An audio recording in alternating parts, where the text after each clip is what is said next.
There were the Aryans, there were Greeks, Romans, Sumerians, Persians. And none of these civilizations live on today in their purest form. Latin is almost dead. Sanskrit is being spoken by a few thousands of people, understood by a few thousand people. And yet there is an ancient language, an ancient race, ancient civilization, which actually through thousands of years has persisted on and still lives on. And the race, the civilization is the Tamil people who live in the entire world today but are basically concentrated in our India in the state of Tamil Nadu. So these people have actually have a belief system. They have their Tamil language, Tamil Thai Urdu, and they have their culture which they have preserved through all these times, through these ages. It is not that they haven't been attacked or they haven't been cursed, but they simply did not give away their language, and that's the core idea of being a Tamil. Hello viewers, Vanakkam, Namaskaram to all of you. My name is Amit and I welcome you all to my YouTube channel, Layman History and Geopolitics. So these people of Tamil Nadu, the Tamils have a history of around 5 to 6,000 years old, which is already proven through the excavations in Keelari. They have a great connect with their language and their culture is deeply ingrained in their lives. And they have a history of resilience against the external powers. So when I talk about the civilization, I talk about the Tamil people. Tamil language, as we all know from the recent excavations in Keeladi, it is already proven that it is something more than 5,000 years old. Whether the union government accepts the report or not, that's a totally different thing. But the facts cannot be ignored. So when we go to the ancient Tamil literature, we all know about Tholkappiyam. It's a grammatical treatise, and it is the only grammatical treatise in the world in the sense that it is not about the syntax and the syllables or the grammar, but it is about the codes, how a person should live his life. Thirukkural talks about morality. It sets out the rules, how a person should live morally on the basis of Aram. And then we have the great Sangam literature, which also talks about values. So when the Chief Minister of Tamil Nadu, Mr. Stalin, in March, I remember in Feb or March 2025, he declared that he would give a prize money of $1 million to a person who actually deciphers the Indus Valley script. That was for not for any reason. The reason was that he actually wants to know about his roots. He wants to prove that the Tamil civilization had an extension in the form of the Indus Valley civilization. What the Tamils value most is their heritage. You know, the gods, for the Tamils, they are not heavenly celestial bodies or deities. For the Tamils, they are their ancestors. The ancestors who guide them in their thick and thin, in the joys and sorrows of their lives. And this is the very fact. The pride in this heritage has actually carried on. In other civilizations, we see as the modernity came in, as the globalization came in, people actually forgot their ancestors, forgot their gods. Ancestors in the form of gods, they forgot. But what about the Tamils? Tamils did not leave this aspect behind. They actually, their commitment to their gods, to their folk gods, has actually ensured that the moral values, the culture, the heritage is carried on to the coming generations. When we talk about the Tamil resurgence in the mid 19th century, when we talk about the time when the Tamils became aware about the badness of the evil of the casteism and Brahmin dominance, that was the time when Tamil purist movement came into being. When we talk about the great Maramalai article, what we talked about was the purity of the Tamil language. He wanted to actually purify the Tamil language from the impurities which had come into the language during the passing times. He said that what is the first word in the entire universe. That would be O. And thus, Om actually gained its linguistic form in Tamil, and two Tamil syllables actually come from the directly from the sound of Om. Such is the beauty of the Tamil language. And it is not that the Tamils have not faced any problems, they have not faced any disasters. From the ages 5,000 years ago, starting maybe 10,000 years ago, also, we know they faced two great floods. We know how they came from an island, Lumeria, they call it.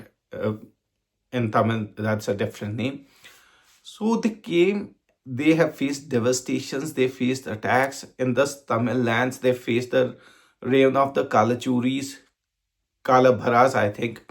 Kalbharas they faced. Then the powers in the Deccan, the Chalukyas, the Rashtrakutas always eyed these lands. They eyed these lands because we all know Kaveri Delta is very fertile. Northern Tamil Nadu had silk. It had clothes of great variety, and south in the Pandyar kingdom, it was famous for the pearls. So when the Rajputs attacked the Tamil lands, they actually destroyed Kanchi, they destroyed Thanjavur, they destroyed Madurai. But what they could not destroy was the Tamil spirit. The Tamil spirit lived on, and it continues to thrive till this day. We know that the powers sitting in Delhi are trying to actually implement and impose Hindi in the Tamil lands. They are trying to impose their hegemony and homogeneity on the Tamil people without caring about the unity and diversity of this nation. But they will not succeed. The reason is very simple. The people who value their language as mother, how will they dilute the greatness of this mother? This has to be understood. And when we talk about Tamils outside, we all know what happened to our Tamil brethren in a neighboring country, what problems they faced, what marginalization, what discrimination they faced in our neighboring nation. Still, they had the spirit, and they actually carried on their lives. They adapted to the foreign lands. When they were persecuted, they left the neighboring country, went away to foreign countries, to Europe, to Americas, to Southeast Asia, and build on their lives.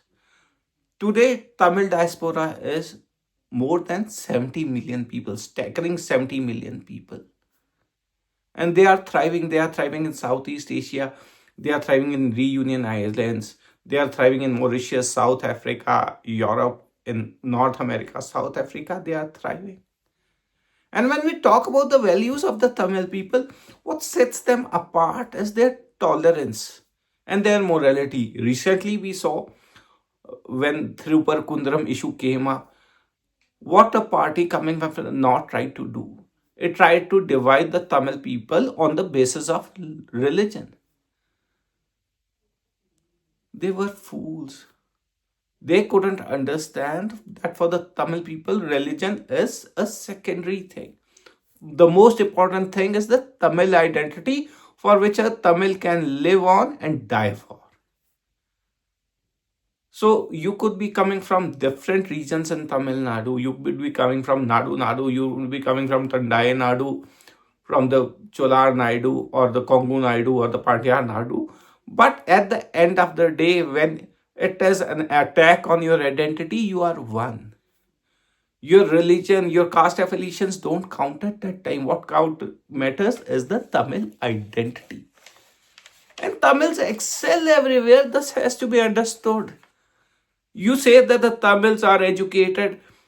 Yes, they are educated, but they are not mediocre. They won't settle for anything inferior or anything less. What they aim is to excel in lives in the fields where they are studying. They aim to excel. And that's the reason for their success. And that's the very reason we have a great corpus of Tamil literature. Tamils excel in medicine, they excel in administration. They excel wherever they are. And when we talk about the Tamils, when they go outside, they don't actually cut their ties with the homeland or their culture. A person may go outside, maybe to West, to Europe, or anywhere, to Americas, but he will actually gel up with his local Tamil community around there, and all of them will actually celebrate the festival of Thaipusam together. You would find a Tamil on a higher post in even Fortune 500 companies. And yet he would not be ashamed of wearing vesti, and he would not be ashamed of wearing sari. That's being rooted in the customs. One cannot take this Tamil identity away. When Tamils have a belief in the values of Yaduram Ore, Yavuram Kalir, that's every place is my home, everyone is my kin, then they are bound to be successful because they earn this respect, they earn the money that they earn, they actually command that money. And for the Tamils, modernity is not about leaving your practices behind. They won't accept a modernity which actually preaches detachment from their customs and traditions. This is very important in aspect. See, whatever clothes we wear are a part of our aura, our persona. But our character is a part of our values. So when we talk about the Tamils today also link themselves to the Chera lineage or the Pandyar lineage or the Cholar lineage. How beautiful it is. You see temples in North India, they are, I'll tell you, in most parts of our regions, you won't find much rush. But you see in Tamil Nadu, all the temples, it's the state with the highest number of temples in India. You know about the Kirti Museum around there. On a given day, you'll find around 2,000 to 3,000 people visiting the museum. On weekends, it goes to 5,000 plus people visiting the museums. What is it if not the pride in their culture, heritage, their history, what they want to know about? Doesn't it command respect? So coming on, Tamils have a great sense of identity and pride, and it will endure through the end of this world. Through eternity, it will endure. Their pride in their language, their identity, it is bound to endure.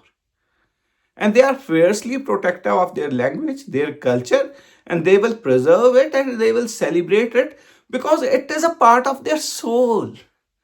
You can't take away the soul from a Tamil. You can't take away his Tamil identity from a Tamil. It can never be conquered or defeated.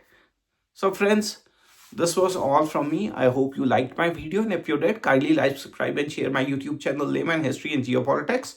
And if possible, kindly join my channel as a member. My membership fees are not equal to 2 cups of tea per month. Vanakkam, namaskar to all of you. Thank you.